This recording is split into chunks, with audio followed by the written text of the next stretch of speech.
As you can see, I have cut out the pattern pieces and have pinned them to the fabric. Be sure to use enough pins so that your fabric does not move under the paper. If you prefer to trace it, then go ahead. My preference is pinning and cutting along the line of the size that I need.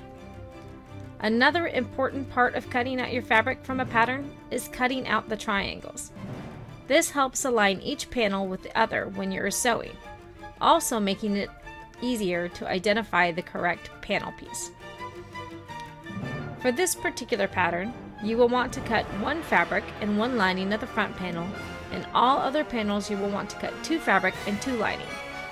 For the waistband piece, you want to cut one fabric and one interfacing.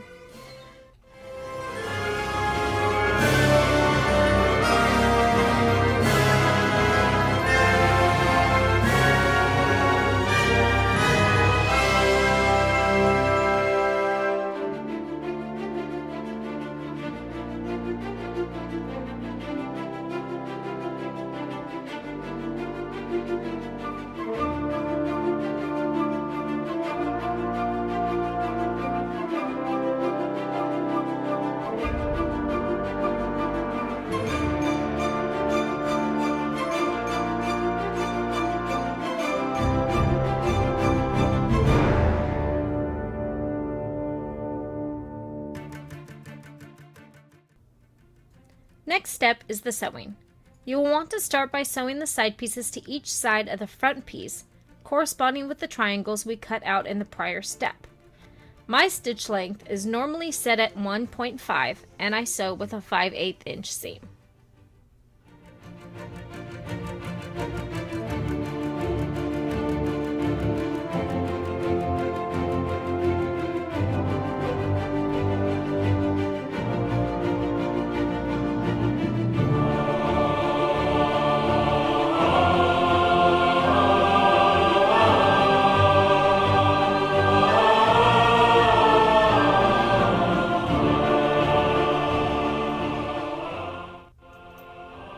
During this next step, you will sew the two back pieces together, starting at the large triangle and working your way down, or the three triangles if you cut out each individually. I make the ones that have 2 or 3 triangles together one big triangle. Makes it a lot easier and saves a lot of time. After sewing the two back pieces together, you will want to place in your zipper. The pattern calls for a 7-inch zipper. I had to dig a while to find one since I apparently forgot to purchase one. Luckily, my husband's great aunt had the right color of zipper and the right size in her old sewing kit that was passed down to us.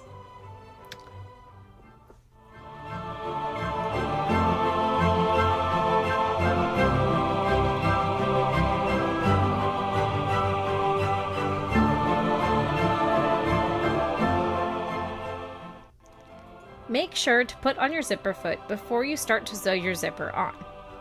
I wish I would have gone into more detail showing you this, however, I was still trying to figure it out myself. I usually add invisible zippers, but this one was not. It was easier, but I just kept overthinking it all. Whatever zipper you get, there will be instructions on how to sew it in.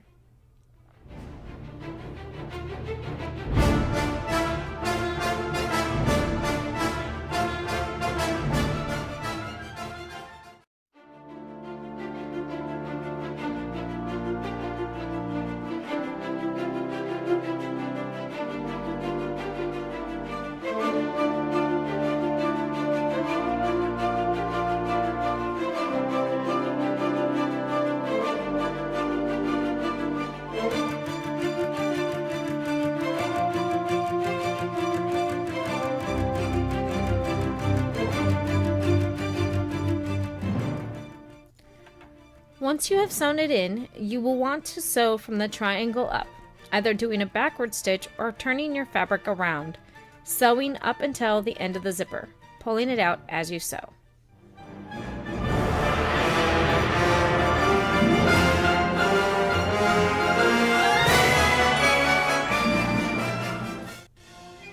You must now add the side back panels to each back panel, connecting the same way as the front and side panels, connecting both side back to side front panels, making a full skirt. Repeat these steps starting from the front panels to the back panels in the same manner with your lining.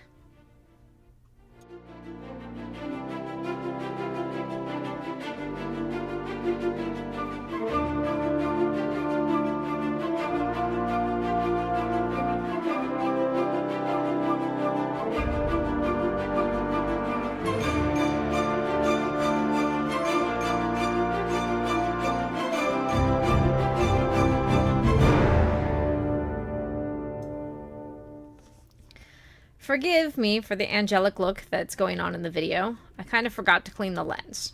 I hope it doesn't screw up with what you're able to see, but hopefully it works. So with the wrong sides together, you'll want to pin the lining waist to the fabric waist, lining up the triangles. Base to stitch at a 1/2 inch seam. Base stitching just means that you have to adjust your stitch length to make it wider. Right now it's at 1.5, but you would want to make it 5. However, I decided to not base to stitch it. Instead, I used the same stitch I was using for everything else, which was my 1.5. Still works, it was just hidden and I just didn't want to take the time to change it.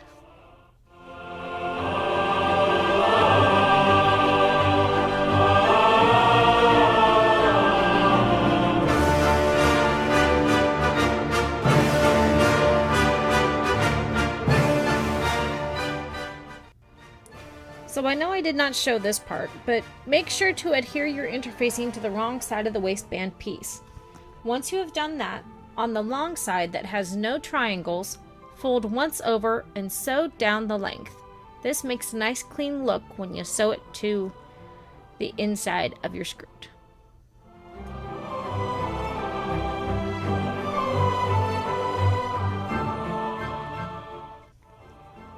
Now you will want to match up the triangles of the waistband to the triangles of the waist of the skirt. Pin this with the right side of the waistband on the right side of the fabric. The back pieces near the zipper will be longer than the waistband. For these, pin each side of the zipper to each end of the waistband, leaving an inch on each end of the band. Gather the back piece at the top of the waist twice. This means 2 folds going on the same direction. And then fold in the ends of the waistband once and stitch.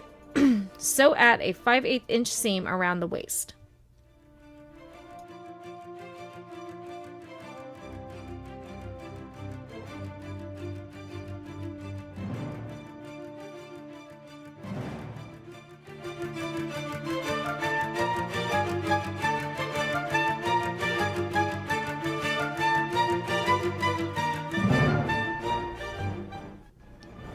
Fold over the waistband, matching the seam of the front of the waistband, and sew around the waist again, trying to match the stitches as much as possible so you do not see the stitching at the front of the skirt. Unfortunately, I ran out of memory in the GoPro, so you do not get to see the rest of this step. But at the overlapping parts of the waistband, I hand stitched a hook closer to cinch it up more on my waist.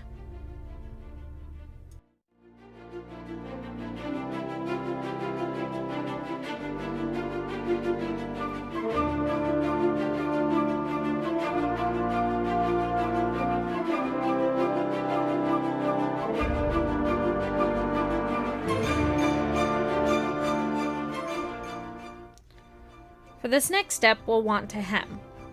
Now this can get to be a bit tricky depending on the skirt pattern that you have. With this particular pattern, it has a train in the back, and I wanted to keep that. I will be bustling it up in the future. You first want to make sure that you are wearing whatever shoes you will wear with the skirt and go from there. If you don't have a mannequin, then get a friend or relative to help you with this step by wearing the skirt yourself and having them mark the front in a straight line right at the floor. After such, you can take it off, lay it on the ground, and try to evenly curve it to the back, matching the bottom. If you have a mannequin, then adjust your mannequin to the height you are with the shoes on, and then mark on the skirt where it touches the floor. Continue marking around with a slight curve to match the back of the skirt.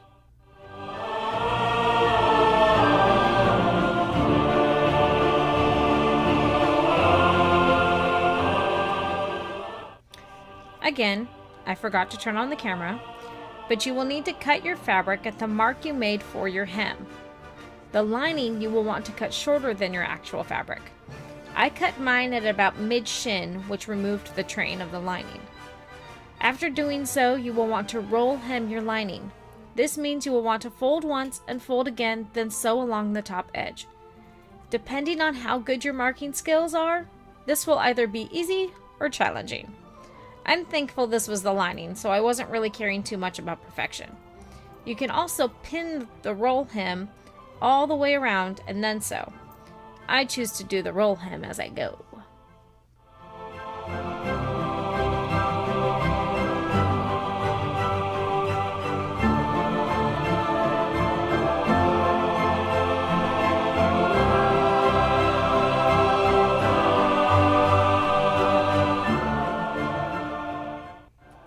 Alright, this is your last sewing step.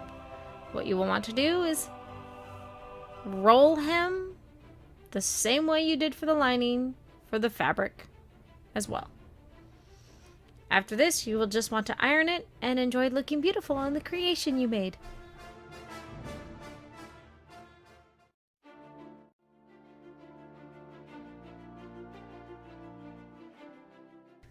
Congratulations! You're done.